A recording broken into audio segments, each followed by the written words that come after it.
Bonjour, je m'apprête à faire les cancers pour la fin du mois de mars. On est parti. Qu'est-ce que ça nous dit pour les cancers? Le trickster. Comment tu dis ça en français? J'en ai aucune idée. L'illusionniste, on va dire le prestidigitateur. Et vous avez l'archétype de l'enfant éternel. Ah, c'est une belle carte, ça. Je vous la montre. Je lis en même temps les petits écrits.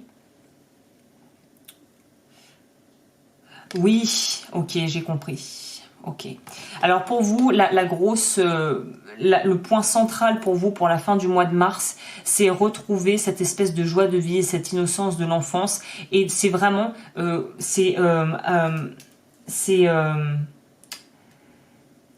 adieu les conventions, quoi. C'est sortir des conventions, des espèces de moules, de façon de vivre, de stéréotypes, c'est briser tout ça, c'est abattre les conventions, certaines conventions peut-être familiales ou sociales que vous avez héritées donc de vos proches ou qu'on a hérité de la société dans laquelle on a évolué et grandi, mais il y a vraiment une notion de transgresser presque les règles. Tiens, je vais noter ça, c'est une bonne accroche.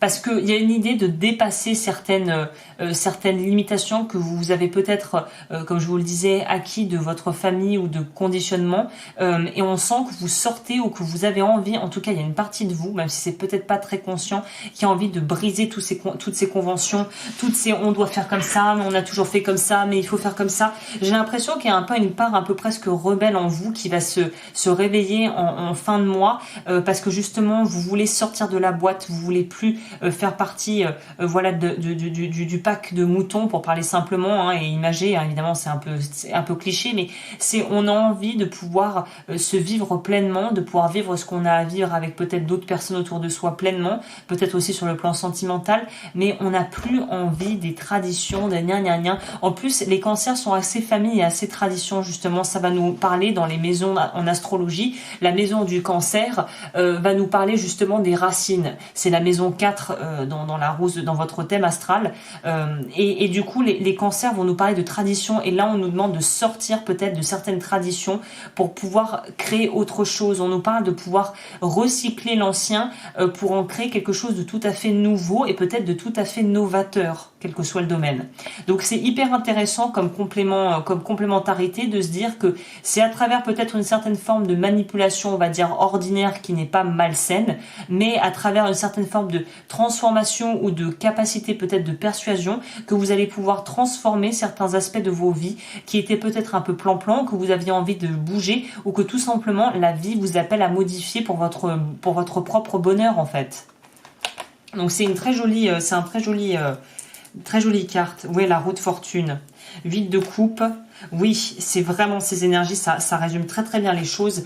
On voit que, en plus ces cartes sont très parlantes. La roue de fortune nous parle aussi à un degré un petit peu plus personnel et spirituel de karma. Ça nous parle de choses qu'on remet en mouvement. Ça nous parle de pouvoir rééquilibrer les choses. Peut-être aussi de pouvoir, par exemple, si vous avez beaucoup eu dans d'autres vies, de pouvoir recevoir, ou si au contraire dans cette vie vous voyez que vous recevez beaucoup, de pouvoir donner. En tout cas, il y a une idée de partage, d'échange, d'équilibrer les balanciers et de pouvoir vraiment aller de l'avant. Cette carte d'ailleurs, oui c'est ça la roue, pour là c'est une roue de voiture qui nous est présentée, mais c'est d'aller vers quelque chose qui au final va nous apporter beaucoup de bien-être, beaucoup de bonheur, mais pour pouvoir accéder à ça, il faut s'autoriser à lâcher quelque chose de l'ordre de peut-être notre passé ou d'une façon de faire qui est aujourd'hui devenue obsolète. Il y a un autre signe comme ça que j'ai fait, je crois que c'est les poissons qui ont quelque chose de cet ordre. Si vous avez du poisson beaucoup ou que vous êtes ascendant poisson, ça va peut-être vous parler, le tirage que j'ai fait. On vous demande, voyez, imprégnez-vous de cette carte. C'est ça que vous devez retrouver ou que vous devez connecter en vous, que vous devez aller chercher en vous. C'est la curiosité de l'enfance. de l'enfant qui veut juste découvrir, qui n'a pas tous ces dogmes, qui n'a pas toutes ces croyances, qui n'a pas tous ces jugements, ces limitations, qui est juste là pour s'amuser et pour vraiment prendre du bon temps et qui ne cherche pas à tout analyser, à tout comprendre, à se dire mais après ça sera fini. Non, il est dans le moment présent. On vous recommande ici de vraiment être dans votre moment présent, de lâcher quelque chose de lourd, des tâches que vous vous imposez, des relations que vous vous imposez. Est-ce que vous avez vraiment envie d'aller voir la personne ou est-ce que c'est juste par culpabilité que vous y alliez? C'est pas une bonne solution évidemment. La culpabilité n'est jamais un bon moteur. Voyez et analysez peut-être dans votre vie ce que vous faites en pilote automatique, qu'au final, une partie de vous n'a plus du tout envie de faire. Voyez ? C'est réinjecter un peu plus de légèreté et d'insouciance et d'énergie, d'enfant, de pureté, quelque part, on pourrait dire, de légèreté qui va vous permettre en fait de pouvoir beaucoup mieux respirer, de pouvoir beaucoup plus occuper l'espace dans votre vie et vous sentir en paix avec vous-même en fait. Il faut reconnecter avec la partie enfant en vous pour cette fin de mois. C'est quelque chose qui va vraiment, je pense, vous apporter. Il y a un truc qui est en train de se fissurer pour laisser émerger autre chose, comme le petit oisillon qui sort de sa coquille, qui est en train de péter la coquille de l'intérieur. Bah vous, c'est ça. Au niveau sentimental. Waouh. Bon, bah alors j'ai envie de vous dire ARAS, ou en tout cas, on pourrait nous parler de vouloir s'engager sur quelque chose de vraiment long terme, de vraiment être dans quelque chose d'assez sécure au niveau de vos fondations, et peut-être justement qu'il y a un besoin de renouveler les choses, parce que là on part dans du routinier, peut-être il y a besoin d'insuffler justement une légèreté qui manque un peu. Mais pour moi, c'est plutôt quelque chose de solide, quelque chose d'ancré, quelque chose où on a une forme de stabilité. Je vais quand même compléter pour avoir un tout petit peu plus d'informations, mais pour moi, c'est plutôt de bon augure. Pour moi, il y a des belles choses qui peuvent se concrétiser si vous êtes célibataire. Et on nous parle de pouvoir vraiment s'engager sur quelque chose de long terme.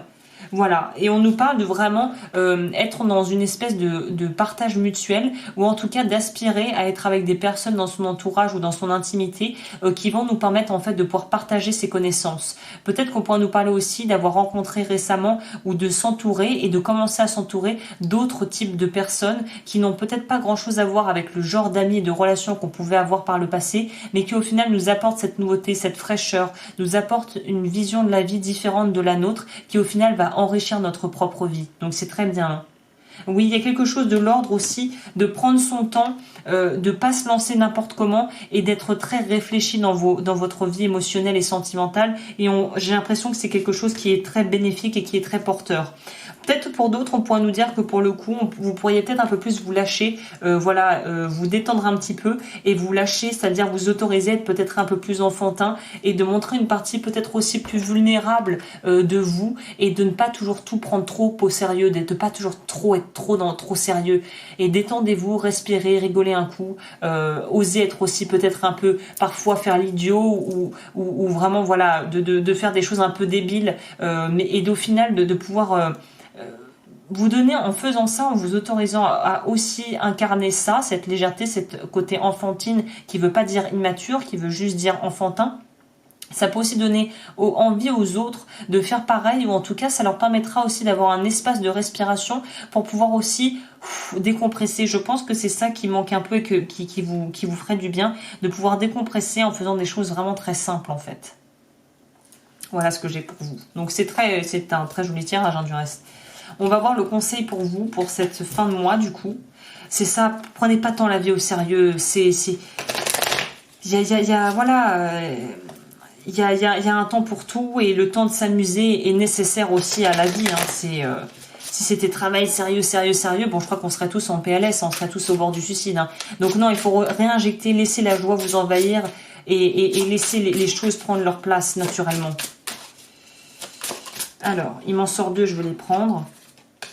La reine de coupe, donc l'émotionnel, et le valet d'épée qui nous parle de communication aussi. Donc, il y a une idée de partage aussi. Alors, reine de coupe. C'est parti. Alors, Cette carte représente une personne ou une énergie maîtrisant la signification de l'amour désintéressé. La reine de coupe se guérit et se nourrit et fait la même chose pour les autres, armée d'une croyance dans le divin, d'un idéalisme ancré dans la réalité et d'une sagesse profonde et intuitive. Sa présence est un appel à écouter votre instinct et à investir dans votre potentiel émotionnel sans limite. Peut représenter le scorpion, cancer, poisson.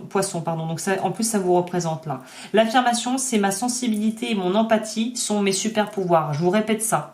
Ma sensibilité et mon empathie sont mes super pouvoirs. Et de toute façon, les signes d'eau sont très empathiques de nature, hein, surtout les cancers. Là, elle nous propose du Reiki, si ça vous parle, ou tout simplement de vraiment... vous prendre du temps justement pour vous régénérer à travers des activités de type méditation, ce genre de choses, hein, ou visualisation, donc pour les personnes à qui ça parle. Et le valet d'épée, on va aller voir ça tout de suite.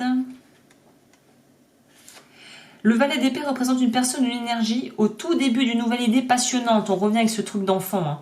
La révélation sans forcément disposer du plan pour la concrétiser. Vous avez une occasion en or d'apprendre quelque chose, adhérer à de nouveaux concepts, c'est ce qu'on vous dit là. Posez des questions, surtout celles commençant par pourquoi. Ne cherchez pas la confrontation avec vos pensées ou paroles et ne les jugez pas. Vous avez encore beaucoup de choses à apprendre. Le soin personnel, éteignez votre téléphone, juste sérieux. Je suis sérieuse. Prenez vos distances avec la technologie pendant une durée précise. Essayez de profiter de ce moment pour définir une intention pour la journée, la semaine, etc.